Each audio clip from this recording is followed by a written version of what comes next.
Now, effects of weathering on granite. Granite is an igneous rock that injects or intrudes as magma into the earth crust and then cools. It consists of four main mineral compounds. Two of these are types of feldspar, a group of silica compound that constitute the most abundant mineral group on Earth.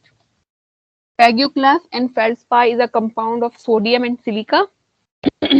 Potassic feldspar is a compound of potassium and silica. So granite में quartz भी होता है and the second most abundant rock forming mineral after feldspar.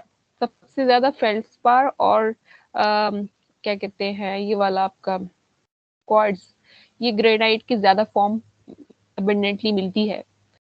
The fourth main mineral compound is mica, which in granite is a silica compound with the crystalline appearance resembling sheets of paper. Muscovite is mica with a high concentration of potassium. Biotite is mica with iron and magnesium. ये different types of granite क्या कहते हैं granite rocks हैं.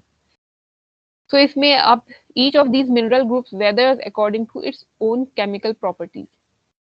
Cooling से क्या होता है granite cool slowly within the earth crust feldspar quartz mica crystals form during the cooling vertical and horizontal fissures form अगर उसमें उस ग्रेनाइट के रॉक के अंदर फेल्डस्पार और क्वार्ट्ज है और माइका है और उनका जो अपना एक प्रोपोर्शन होगा तो उस केस में जब वो कूल होंगे तो उसमें वर्टिकल और हॉरिजॉन्टल फिशर्स यानी दरारें या आप कह सकते हैं क्रैक्स की फॉर्म नजर आएगी रॉक के अंदर एज इट कॉन्ट्रैक्ट्स क्योंकि ठंडा होगा तो और कॉन्ट्रैक्ट होगा तो कंप्रेसिव फोर्स जनरेट होगी तो उसकी वजह से उसमें क्रैक्स नजर आएंगे फिशर्स यानी बहुत फाइन क्रैक्स होते हैं the fissures expand to larger fractures as a rock cools further और बाद में वो बढ़ जाते हैं क्रैक्स इनटू लार्ज फ्रैक्चर्स की फॉर्म में हो जाते हैं और विंड वाटर एंड आइस की वजह से जो है ग्रेनाइट मास जो है वो it is exposing to the atmosphere and the rock expends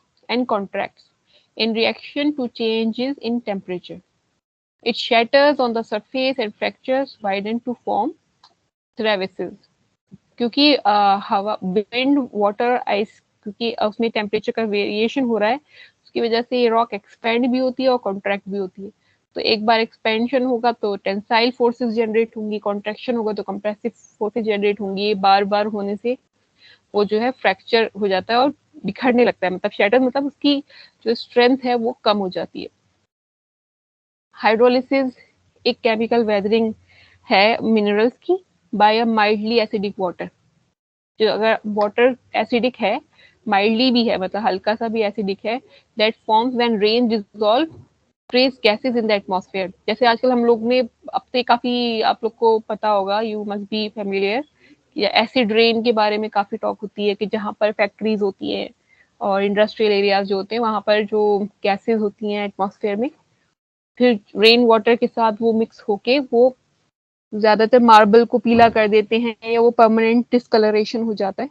तो वो सब ये उसी का हाइड्रोलिसिस का ही एक कंसेप्ट है the reaction of feldspar minerals in granite with rainwater produces kaolinite, white clay known as China clay used in the production of porcelain, paper and glass.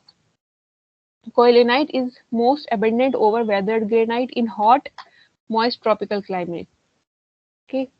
और बायोटाइट ये सब जो है नाम जो है बायोटाइट मस्कोवाइट ये सब सारे जो है ग्रेनाइट है ग्रेनाइट रॉक्स हैं.